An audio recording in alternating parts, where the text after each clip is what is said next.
Ici Europe 16h-18h sur Europe 1. Stéphane Bern et Mathieu Noël. 1, historiquement vôtre.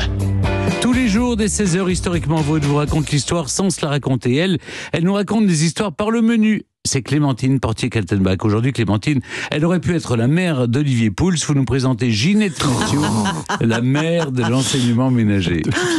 Eh oui, elle s'appelait Geneviève en fait, et non pas Ginette. Ah bon? Ginette, c'est son nom d'auteur. Elle est née à Paris le 23 mai 1907. Elle est fille de pasteur. Sa mère vient d'une famille protestante alsacienne. Ah, ça vous plaît. Attendez, ça n'est pas tout. Elle fait ses études secondaires au lycée Fénelon, où j'étais moi-même élève. Ah, et voilà. qui avait-elle pour condisciple? Simone Veil, la philosophe. Je trouve ça extraordinaire parce que vous avez eu, et dans le même lycée, c'est vraiment une parabole biblique. Il y a moi aussi, mais il y a eu ma mère, il y a eu ma grand-mère d'ailleurs, mais il y a eu ma fille. Ouais. 4 générations au lycée Fénelon. Mais peu importe. C'est ce qui est magnifique, c'est que vous avez quand même eu à Fénelon à la fois la cuisinière et la philosophe Ginette Mathieu et Simone Veil. C'est pas beau ça? Elle voulait être médecin d'ailleurs, Ginette. Et Geneviève, pardon. Et c'est sa famille qui l'en a dissuadée. Elle voulait se marier. Comme elle était d'ailleurs plutôt jolie, une jolie brune, assez piquante. Il n'y avait rien de plus facile en apparence. Sauf que ses parents ont retoqué tous ses soupirants jusqu'à 7, à raconter après, plus tard, Geneviève Mathieu.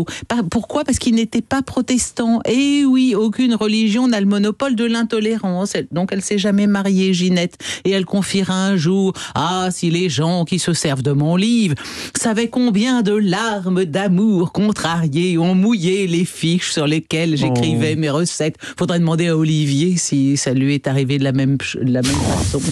Pleurer des larmes d'amour en écrivant sa recette du bœuf mironton. Alors, faute de pouvoir faire médecine, Geneviève Mathieu devient élève de l'école normale d'enseignement ménager de la ville de Paris. Elle ne sera donc pas chef étoilée, mais passeuse des secrets et du savoir.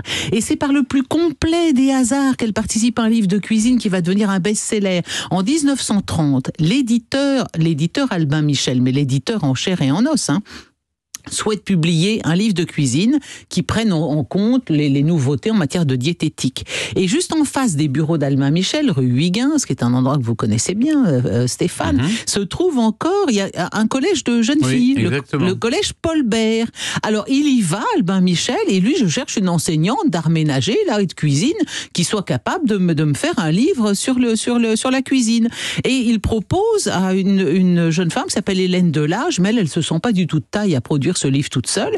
Donc elle contacte une ancienne condisciple de l'école d'art ménager et qui a 23 ans et qui est donc Geneviève Mathieu. Elle aussi, elle est professeure d'art ménager à l'époque.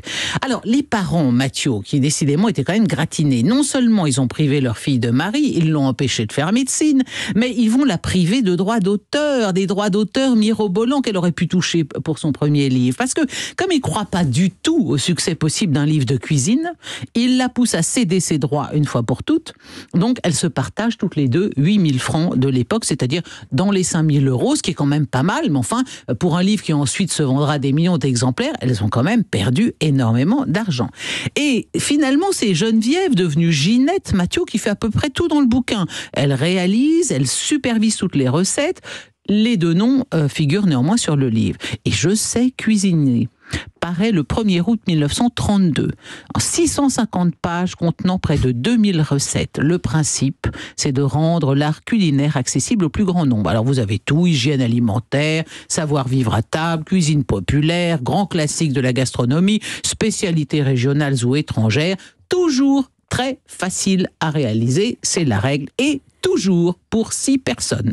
C'est un succès incroyable. Alors après la Seconde Guerre mondiale, l'éditeur, quand même peut-être un peu gêné aux entournures, quand même accorde à Ginette un modeste pourcentage sur les ventes. Mais je sais que Cuisiner, c'est son premier livre publié en 1932, va être vendu à plus de 7 millions d'exemplaires. Vous imaginez les droits d'auteur qu'elle aurait dû engranger, Ginette.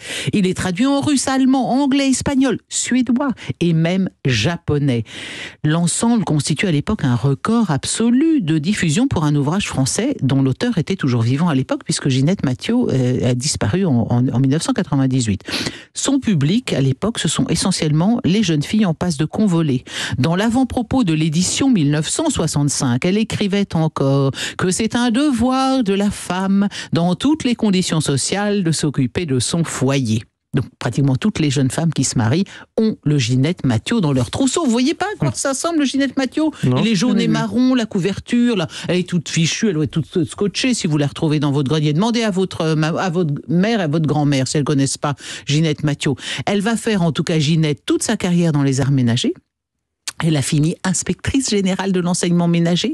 Elle continue à écrire une trentaine d'ouvrages qui se vendent comme des petits pains. Je sais faire la pâtisserie, je sais faire les conserves, je sais cuisiner en camping, caravaning, je sais cuisiner autour du monde. Cuisine pour toi et moi. Voilà, c'est un bréviaire indémodable qui se transmet comme un bijou de famille de mère en fille, avec ses pages jaunies, cornées, tachées de beurre et d'huile et de sucre, etc. Et sa couverture qui badaille, qui fiche le camp toute scotchée. Les hommes aussi l'ont adopté. Ginette l'avait bien compris. Dans son dernier avant-propos de l'édition 1990, elle essayait de redresser un peu la barre de son image, parce que dans les années 60, c'était Madame, faites de la cuisine pour votre époux.